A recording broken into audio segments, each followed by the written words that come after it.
Shalom Bapak Ibu dan Saudara sekalian.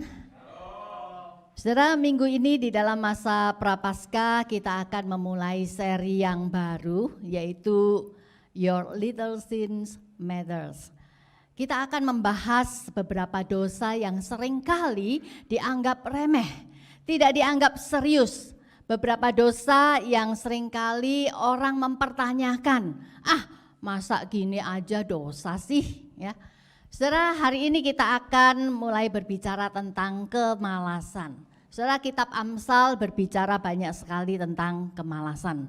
Nah, kita akan sama-sama membaca salah satunya dari Amsal pasal yang ke-6 ayat 6 sampai yang ke-11. Saya bacakan Amsal 6 ayat 6 sampai ke-11, demikian firman Tuhan. Hai pemalas, pergilah kepada semut, perhatikanlah lakunya dan jadilah bijak. Biarpun tidak ada pemimpinnya, pengaturnya atau penguasanya, ia menyediakan rotinya di musim panas, ia dan mengumpulkan makanannya pada waktu panen. Hai pemalas, berapa lama engkau berbaring? Bilakah engkau akan bangun dari tidurmu? Tidur sebentar lagi, mengantuk sebentar lagi, melipat tangan sebentar lagi untuk tinggal berbaring. Maka datanglah kemiskinan kepadamu seperti seorang penyerbu dan kekurangan seperti orang yang bersenjata. Sampai di sini pembacaan firman Tuhan. Sebelum kita mendengarkan firman Tuhan, mari kita sama-sama berdoa. Bapa di surga, kami mau buka hati kami dan siapkan hati kami untuk mendengarkan kebenaran firman-Mu. Mari ya Bapa, baik hamba-Mu yang menyampaikan maupun setiap kami yang mendengarkan. Kami bukan hanya menjadi pendengar firman yang baik, tetapi pelaku-pelaku firman yang baik. Kami berdoa di dalam nama Tuhan Yesus. Amin. Nah, saudara yang dikasihi Tuhan, apa itu malas? Siapa orang yang disebut malas? Saudara, orang yang malas menurut penulis Amsal adalah orang yang dikatakan di ayat 9 kerjanya tidur dan tidur. Saudara, hai pemalas, berapa lama lagi engkau berbaring? Bilakah engkau akan bangun dari tidurmu? Kerjaannya terus bolak-balik di tempat tidurnya, ya, seperti pintu berputar pada engselnya, demikian pemalas di tempat tidurnya. Saudara, di zaman di mana teknologi semakin maju dan semakin memudahkan, orang menjadi atau orang cenderung menjadi malas, ya, mager, malas gerak. Saudara, bayangkan dengan hanya satu remote control atau satu aplikasi di HP kita dapat menyalakan lampu, menyalakan TV, menyalakan AC, mengunci pintu tanpa harus beranjak dari tempat tidur. Saudara, orang malas itu maunya nyantai, maunya nyaman, kalau bisa nggak mau ngapa-ngapain, ya. Saudara, di zaman di mana semua orang pada sibuk, ya, jarang ada orang yang mau ngaku bahwa dirinya malas. Karena merasa saya kan nggak tidur-tiduran, saya orang kerja, saya orang sibuk malahan. Saudara, orang yang kerja juga belum tentu rajin. Orang yang sibuk juga belum tentu rajin. Saudara, kenyataannya memang orang yang malas tidak selalu tidur dan berdiam diri, tidak lakukan apa-apa. Saudara, kalau kita baca ayat-ayat di kitab Amsal, kita akan menemukan beberapa ciri kemalasan lainnya, ya. Seperti yang saya kita lihat di dalam layar kita, ya. Orang yang malas cirinya adalah tidak produktif. Saudara, Amsal 20 ayat 4 berkata, pada musim dingin si pemalas tidak membajak. Jikalau ia mencari pada musim menuai, maka tidak ada apa-apa. Saudara, di musim dingin seharusnya orang itu membajak, tetapi dia tidak melakukannya. Mungkin dia sibuk melakukan hal lain-lainnya. Saudara, orang yang malas itu tidak selalu tidur-tiduran dan tidak melakukan apa-apa. Mungkin saja dia sibuk, dia melakukan hal yang tetapi dia tidak melakukan apa yang seharusnya menjadi tugasnya. Dia tidak melakukan apa yang harusnya dia lakukan. Ibu-ibu, kalau engkau sibuk arisan, sibuk shopping, sibuk chatting, dan engkau tidak melakukan tugas utamamu sebagai seorang ibu, sebagai seorang istri di rumah, maka engkau tergolong orang yang malas. Bapak-bapak, kalau engkau sibuk ya, ngopi dengan teman-temanmu, engkau sibuk ngurusin hobimu, engkau lupa tugas utamamu sebagai kepala keluarga, engkau tergolong malas walaupun kau kelihatannya sibuk. Kalau engkau pelajar, ya, sekalipun engkau mungkin ada di depan kamera, ya, sedang belajar online, tetapi kalau engkau sibuk melakukan hal yang lain, engkau sibuk chatting teman-temanmu sementara harusnya belajar online, saudara, engkau orang yang malas. Kalau engkau bekerja di kantor dan engkau harusnya kerja, tetapi engkau sambil kerja engkau main game, engkau malas. Saudara, ciri yang lain orang yang malas adalah menunda-nunda pekerjaan.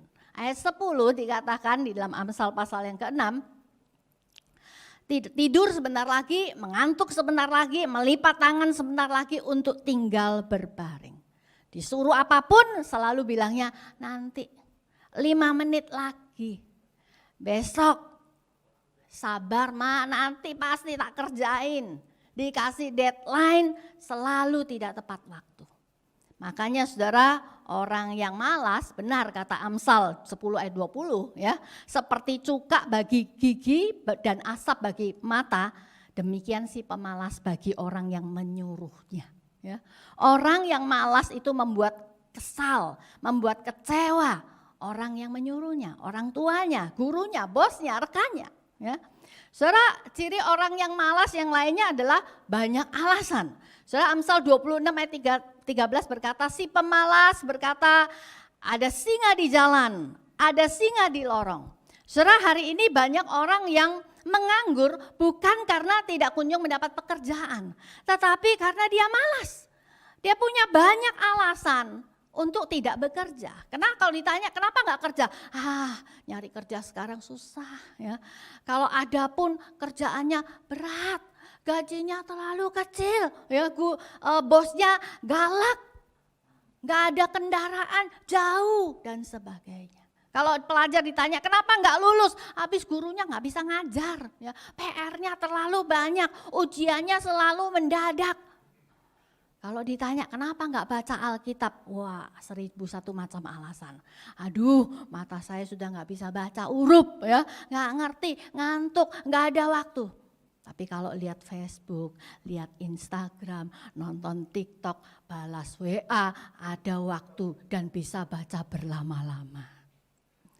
Saudara, orang yang malas selalu punya banyak alasan untuk tidak mengerjakan tugas kewajibannya. Saudara, ciri orang yang malas lainnya adalah masa bodoh. Amsal 24 ayat 30-31. Aku melihat ladang seorang pemalas dan kebun anggur orang yang tidak berakal budi. Lihatlah semua itu ditumbuhi onak. Tanahnya tertutup dengan jeruju dan temboknya sudah roboh. Dia punya ladang. Dia punya kebun anggur tetapi tidak dikerjai, tidak dimaksimalkan, dicuekin, ya, dianggurin. Ya. Orang yang malas bersikap masa bodoh. Dia tidak peduli baik menyangkut hidupnya sendiri maupun menyangkut hidup orang lain atau lingkungan sekitarnya. Banyak orang hanya sibuk bekerja tetapi mengabaikan hal lain yang tidak kalah pentingnya. Ya, saudara, kalau work from home seringkali meja, kamar berantakan, piring, gelas berhari-hari dibiarkan di situ. Berharap orang lain yang membereskan. Orang lain sibuk membereskan rumah, membersihkan rumah karena kebanjiran. Tapi orang yang malas malah asik sendiri, cuek, gak peduli. Saudara, ciri orang malas selanjutnya adalah bekerjanya gak tuntas. Kalau mengerjakan apapun tidak pernah diselesaikan dengan tuntas. Kalau diselesaikan pun asal-asalan. Ya, saya pernah menginap di sebuah villa yang luas, bagus, bersih. Tapi waktu saya lagi nyisir rambut, saudara, nggak sengaja sisir saya jatuh di kolong ranjang. Dan saya waktu buka bed covernya, saudara, di kolong ranjang, ya ampun.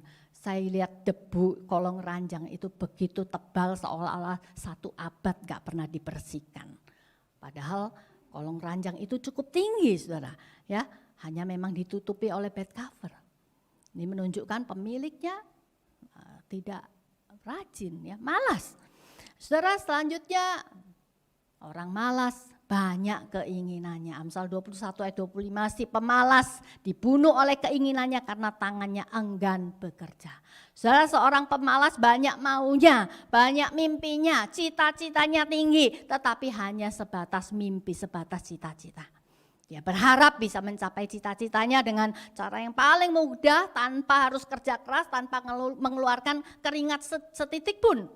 Orang yang malas nggak mau capek, nggak mau susah, nggak mau kerja. Kepengen sukses tapi nggak mau usaha, kepengen lulus tapi nggak mau belajar, kepengen kurus tapi nggak mau diet, ya, kepengen sehat tapi nggak mau olahraga dan sebagainya.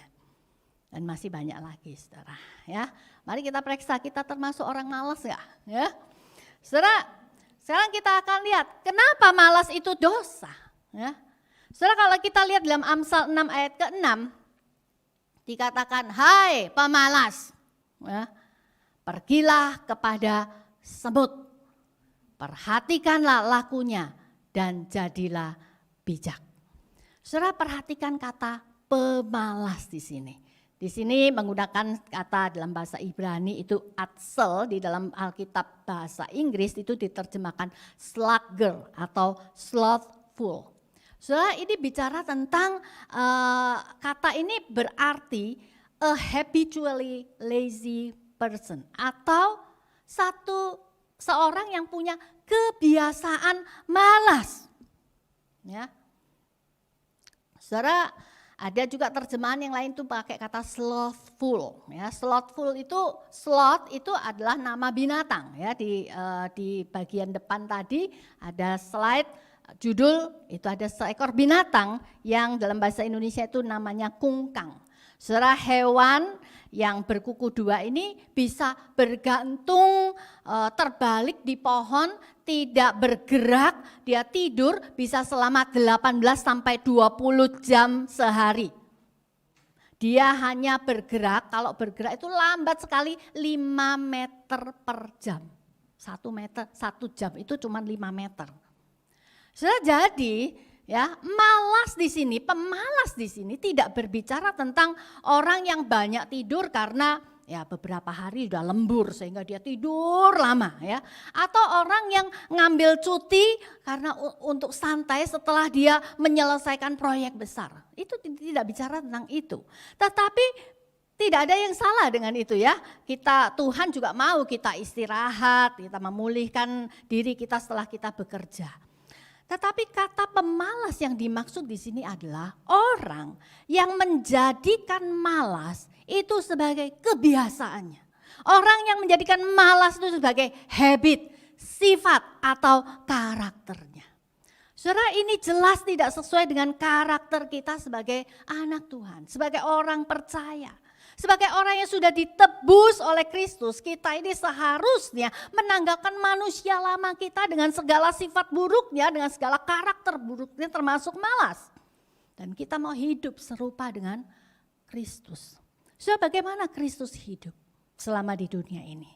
Saudara, Kristus semasa hidup di dunia dia tidak pernah bermalas-malasan. Seharian dia berkhotbah, dia mengajar, dia melayani orang. Dari pagi sampai malam. Tapi Alkitab mencatat, dia pagi-pagi benar, dia keluar dan dia mencari tempat yang sunyi dan dia berdoa di sana. Ya. Saudara, Tuhan Yesus gak pernah malas. Itu sebabnya Tuhan Yesus juga pernah berkata dalam Yohanes pasal 5 ayat ke-17. Bapakku bekerja sampai sekarang, maka aku pun bekerja juga. Saudara, tidak ada tempat bagi kemalasan di dalam kehidupan orang percaya. Saudara, di dalam Roma pasal 12 ayat 11 juga dikatakan, janganlah hendaknya kerajinanmu kendor, biarlah rohmu menyala-nyala dan layanilah Tuhan. Saudara, ketika kita melakukan ketika kita tidak melakukan seperti yang Tuhan perintahkan, seperti yang Tuhan mau, seperti yang Tuhan kehendaki, maka kita telah berdosa. Saudara, dosa itu bukan hanya melakukan yang dilarang Tuhan, tapi dosa itu adalah juga tidak melakukan apa yang diperintahkan Tuhan. Saudara, kalau kita malas, kita tidak rajin, kita berdosa. Ya. Saudara, kalimat selanjutnya dikatakan perhatikanlah, pergilah kepada semut, perhatikanlah lakunya dan jadilah bijak. Saudara, sebetulnya ini adalah sebuah teguran yang sangat keras dan pedas kepada pemalas. Bayangkan saudara, seorang manusia ciptaan Allah yang paling mulia disuruh belajar kepada semut, binatang yang kecil, lemah, yang kapan saja bisa kita injak, saudara. Saudara, ini menunjukkan kemalasan adalah hal yang sangat serius, yang tidak main-main di hadapan Tuhan. Saudara, kenyataan bahwa ada begitu banyak firman Tuhan yang berbicara tentang kemalasan, itu menunjukkan bahwa Tuhan tidak berkenan kepada kemalasan. Kalau kita melihat di dalam Matius pasal 25 ayat yang ke-26, Tuhan Yesus menceritakan tentang hamba yang memendam 1 talenta sebagai hamba yang jahat dan malas. Saudara, Tuhan itu digambarkan seperti seorang tuan yang mempercayakan 5 talenta, 2 talenta dan 1 talenta kepada hamba-hambanya. Dan suatu hari dia pulang dan dia minta pertanggungan jawab kepada hamba-hambanya. Saudara, demikian juga Tuhan suatu kali akan datang dan dia akan meminta pertanggungan jawab kita atas apa yang dia sudah percayakan. Apa yang dia percayakan untuk kita kelola. Semua yang ada pada kita. Uang kita, pekerjaan kita, kesehatan kita, waktu kita, posisi kita, kemampuan kita, status kita, kepandaian kita dan sebagainya. Saudara, kalau ketika kita tidak melakukan apa-apa, tidak mengembangkan dan menggunakan apa yang Tuhan percayakan kepada kita untuk kepentingan Tuhan kita, untuk kepentingan kerajaan Allah, maka kita adalah hamba yang jahat dan malas. Saudara, apa akibat kemalasan? Di dalam ayat yang ke-11 dari Amsal pasal ke-6 dikatakan, maka datanglah kemiskinan kepadamu seperti seorang penyerbu dan kekurangan seperti orang yang bersenjata. Saudara, ingat, kemiskinan, kegagalan, kekurangan seringkali bukan karena kita punya nasib yang buruk. Ya. Seringkali orang mengeluh, nasib saya memang jelek, makanya saya miskin, makanya saya gagal. Saudara, kegagalan, kemiskinan, kekurangan itu seringkali akibat dari kemalasan. Saudara, dikatakan itu akan datang pasti seperti seorang penyerbu. Kekurangan itu seperti orang yang bersenjata, itu bicara tentang pasti. Dan kalau sekali datang, dia akan datang bertubi-tubi. Saudara, tidak ada kebaikan datang dari kemalasan. Kemalasan bukan saja membuat orang itu sendiri susah, tapi juga menyusahkan orang lain. Menjadi beban, menjadi problem maker, membuat menderita anak dan istri dan keluarga. Saudara, buat Anda yang single, ya, jangan pacaran, jangan pengen nikah kalau engkau masih malas. Ya. Jangan cari pacar, jangan cari calon istri, jangan cari calon suami, atau bapak ibu jangan cari mantu yang malas. Tidak peduli dia anak orang kaya, tapi kalau malas, masa depanmu pasti akan suram. Masa depan anakmu pasti akan suram. Karena seberapapun kekayaan orang tuanya, suatu hari akan habis. Mungkin saja tidak diturunkan kepada dia. Ya. Saudara, jangan cari orang yang malas. Ya. Saudara, tentu ini bukan saja dalam arti kemiskinan secara materi. Ya.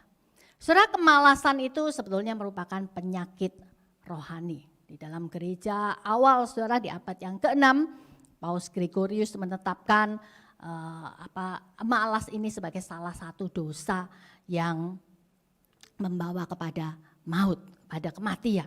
Ya. Saudara, karena itu kemalasan, karena itu penyakit rohani, maka itu juga akan berakibat pula kepada kemiskinan secara rohani. Saudara, orang yang malas itu tidak membawa dampak bagi kerajaan Allah. Ia tidak bisa menjadi berkat. Ia tidak bisa menjadi teladan, bahkan menjadi batu sandungan. Sudah kita mendengar banyak orang Kristen yang pandai ngomong hal-hal rohani. Tapi kerjaannya nggak pernah beres. Kerjaannya di kantor nggak ada tanggung jawab. Makanya saudara, akhirnya nama Tuhan dipermalukan. Nah saudara, bagaimana kita keluar dari kemalasan? Bagaimana kita bisa menang atas kemalasan? Kalau kita melihat dalam Amsal 6 ayat 7 dan 8 dikatakan, biarpun tidak ada pemimpinnya, pengaturnya, atau penguasanya, ia menyediakan rotinya di musim panas dan mengumpulkan makanannya pada waktu panen. Saudara, kalau kita mau menang atas dosa kemalasan, maka belajar dari semut 2 hal. Yang pertama, belajar mendisiplin diri. Katakan sama-sama apa? Mendisiplin diri. Saudara, ayat 7 dikatakan belajarlah kepada semut biarpun dia tidak ada pemimpinnya atau pengaturnya atau penguasanya. Ya. Ini bicara apa? Disiplin diri. Gak ada yang nyuruh, gak ada yang ngatur, dia sendiri. Saudara, tidak ada jalan yang mudah, tidak ada jalan yang instan, dan tidak ada jalan yang pintas untuk menyembuhkan kemalasan. Juga tidak bisa kita berdoa, Tuhan berikan saya kerajinan. Ya, kerajinan tidak diberikan. Ya. Saudara, kalau Anda keluar dari kemalasan itu harus dari kemauan diri sendiri. Mendisiplin diri artinya memaksa diri, melatih diri, membiasakan diri untuk melakukan sesuatu yang baik yang dikehendaki oleh Allah. Belajar, bekerja, berdoa, baca Alkitab, melayani Tuhan, ikut pemuritan, berolahraga dan sebagainya. Saudara, butuh kemauan dan tekad yang kuat. Tidak menyerah. Kadang harus menyangkal diri. Ingat, sesuatu yang baik itu tidak bisa datang dengan sendirinya. Saudara, saya ingat di awal-awal pandemi ketika saya harus berada di rumah saja, semua aktivitas dan pelayanan di luar dibatalkan. Awalnya saya seneng, ya. Kapan lagi bisa santai ya, kapan lagi bisa malas-malesan ya. Saudara, saya gunakan waktu untuk nyantai, malas-malesan saudara. Tapi setelah lewat 2 bulan, Tuhan tegur saya. Karena saya telah menyia-nyiakan waktu begitu saja.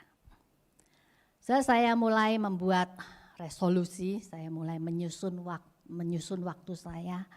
Saya mulai menyusun waktu untuk lebih banyak baca Alkitab, berdoa, silence, solitude, dan belajar dengan mendengarkan dan mencatat khotbah.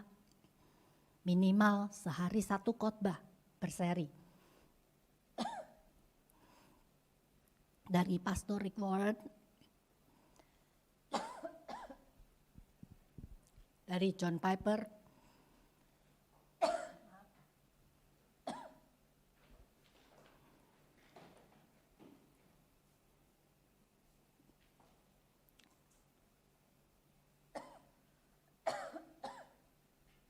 dari John MacArthur, dari Tim Keller.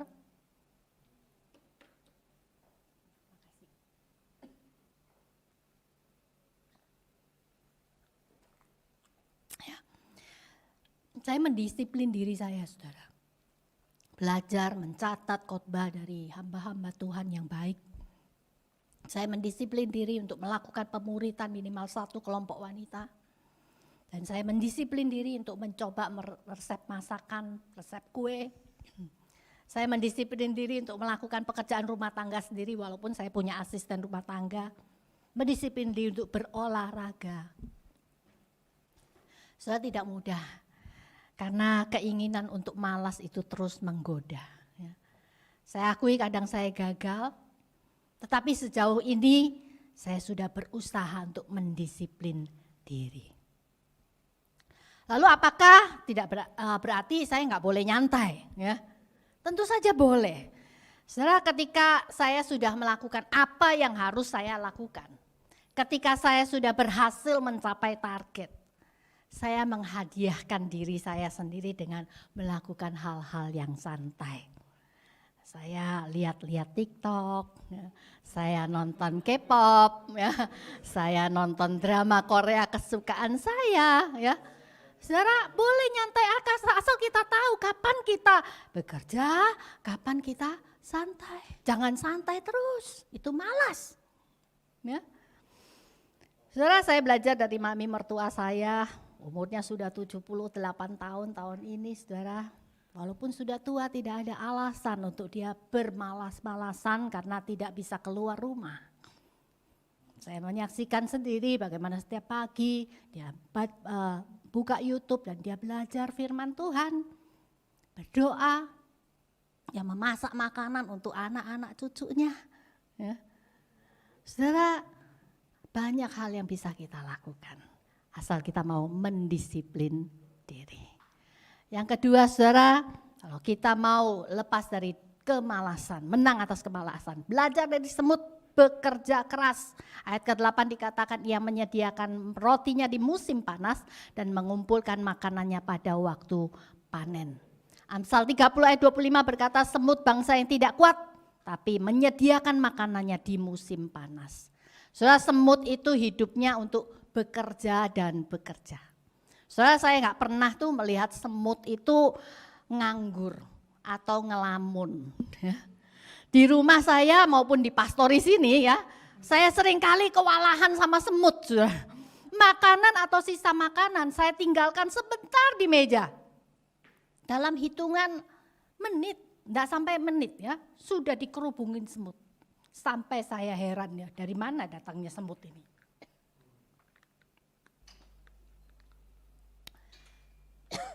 Saudara, seringkali kita punya anggapan bahwa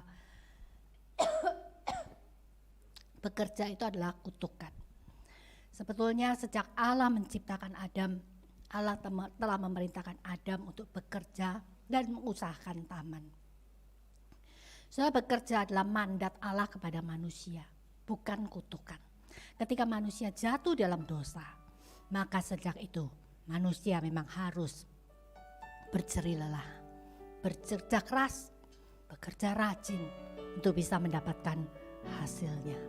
Saudara, ini berlaku buat siapapun yang bekerja keras, bekerja sungguh-sungguh, bekerja rajin, pasti mendapatkan hasilnya. Saudara, jangan harap kalau engkau santai-santai, engkau kerja asal-asalan, engkau bisa menjadi berhasil. Saudara, janji Tuhan, Amsal 10 ayat 4, tangan yang lamban membuat miskin, tetapi tangan orang yang rajin menjadikan kaya. Amsal 12 ayat 24 berkata, tangan orang yang rajin memegang kekuasaan, tetapi kemalasan mengakibatkan kerja paksa. Saudara, engkau ingin hidupmu berhasil, ingin maju, ingin diberkati, jangan malas, bekerjalah dengan rajin. Amin. Saudara, kita baca ayat yang terakhir di dalam 1 Korintus 15 ayat yang ke-10. Mari kita baca sama-sama. Tetapi karena kasih karunia Allah, aku adalah sebagaimana aku ada sekarang. Dan kasih karunia yang dianugerahkannya kepadaku tidak sia-sia. Sebaliknya aku telah bekerja lebih keras daripada mereka semua. Tapi bukannya aku, melainkan kasih karunia Allah yang menyertai aku. Saudara, Rasul Paulus menyadari bahwa dia adalah seorang yang hina. Dia adalah orang yang paling hina dan bahkan paling berdosa di antara rasul-rasul yang lain. Bahkan saudara, dia mengaku dia tidak layak untuk menjadi rasul karena dia pernah menganiaya jemaat Tuhan. Hanya kasih karunia Allah, dia diampuni, dia diselamatkan di dalam Kristus Yesus. Saudara, kesadaran bahwa dia telah beroleh anugerah keselamatan yang begitu besar, itu yang mendorong dia bekerja keras, memberitakan Injil, melayani Tuhan lebih daripada rasul-rasul yang lain. Saudara, bagaimana dengan Anda dan saya? Dahulu kita adalah orang yang berdosa, yang selayaknya mendapatkan murka Allah dan dibuang ke neraka. Namun karena kasih Allah yang mengutus Yesus, anaknya yang tunggal, mati bagi kita, sehingga kita diselamatkan dan diangkat menjadi anak-anak Allah. Bukankah sudah selayaknya kita hidup melakukan kehendak Allah? Menanggalkan manusia lama kita dengan karakter yang buruk yaitu malas. Dan mendisiplin diri untuk bekerja dengan rajin bagi hormat dan kemuliaan Allah. Amin. Mari kita berdoa. Bapa di surga, ampuni kami. Kalau selama ini sadar atau tidak sadar kami menjadi orang yang malas. Ampuni kami ya Tuhan. Roh Kudus, tolong kami untuk kami mendisiplin diri. Untuk kami mau bekerja keras, bekerja dengan rajin. Supaya hidup kami menjadi berkat, memuliakan Engkau. Dan menjadi teladan bagi orang lain. Hamba-Mu sudah berhenti bicara. Mohon Roh Kudus menolong kami memeteraikan firman ini dan menolong kami menjadi pelaku-pelaku firman-Mu. Kami berdoa minta di dalam nama Tuhan Yesus. Mari kita semua katakan amin. Tuhan memberkati.